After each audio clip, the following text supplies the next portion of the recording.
Hi అందరికీ! Welcome back to మన తెలుగు మాట. మీకు last time Andaman and Nicobar కోసం మన భారతదేశంలో ఎందుకొచ్చింది అని జస్ట్ నాలెడ్జ్‌ని మీకు షేర్ చేసుకున్నాను.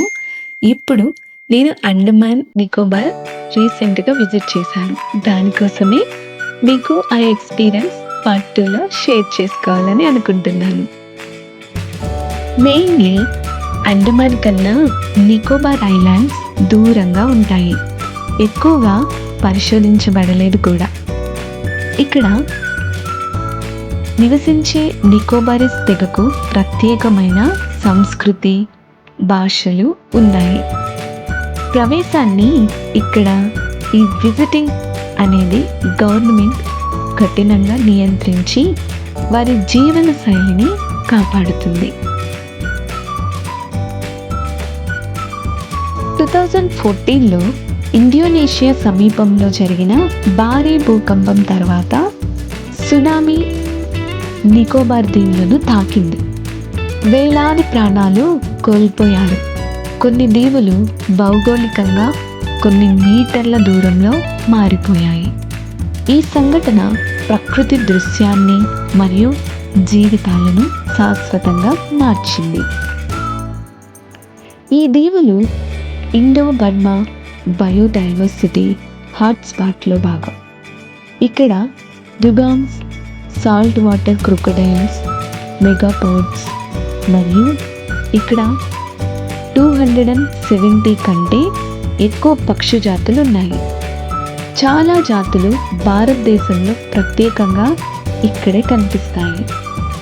మల్కాస్ స్ట్రైట్ సమీపంలో ఉన్న ఈ ఐలాండ్స్ భారత సముద్ర భద్రతకు అత్యంత ముఖ్యమైనవి.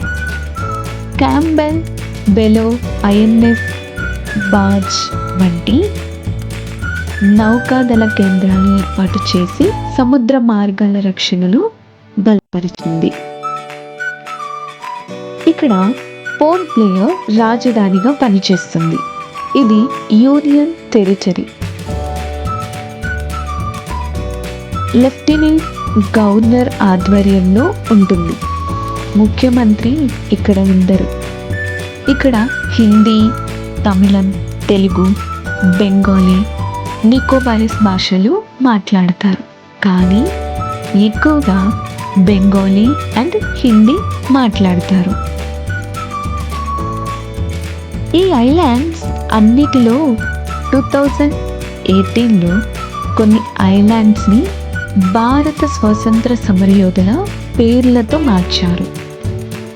రాస్ ఐలాండ్ని నేతాజీ సుభాష్ చంద్రబోస్ ఐలాండ్ అని, హ్యావ్లాక్ ఐలాండ్ని స్వరాజ్ ద్వీపం అని, నీల్ ఐలాండ్ని షహీద్ ద్వీపం అని నేమ్స్గా చేంజ్ చేశారు. ఈ ఐలాండ్స్లో నెంబర్ ఆఫ్ బ్యూటిఫుల్ బీచెస్ ఉంటాయి. చూడడానికి ఎంతో అందంగా కనిపిస్తాయి. అంతేకాదు, మనం అండమాన్ వెళ్ళామంటే ఖచ్చితంగా ఈ ప్లేస్ని విజిట్ చేయాలి. అదే సెల్యులర్ జైల్. ఈ సెల్యులర్ జైల్ అనేది శ్రేష్టమైన విజిటింగ్ ప్లేస్. ఆ జైల్ నేను విజిట్ చేసినప్పుడు నాకు ఐస్ నుండి టీయర్స్ వచ్చాయి.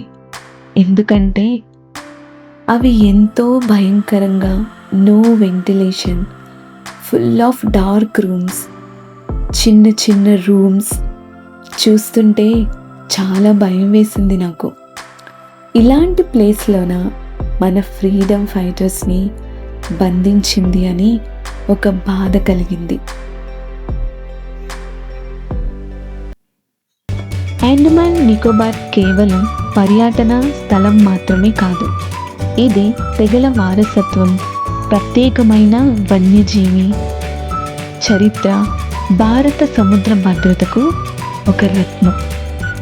మీరు కూడా అండమాన్ విజిట్ చేస్తుంటే ఖచ్చితంగా నాకు కామెంట్లో తెలియచేయండి. మీకు ఈ వీడియో నచ్చినట్లయితే మన తెలుగు మాటకి లైక్, షేర్, సబ్స్క్రైబ్ చేయడం మర్చిపోకండి.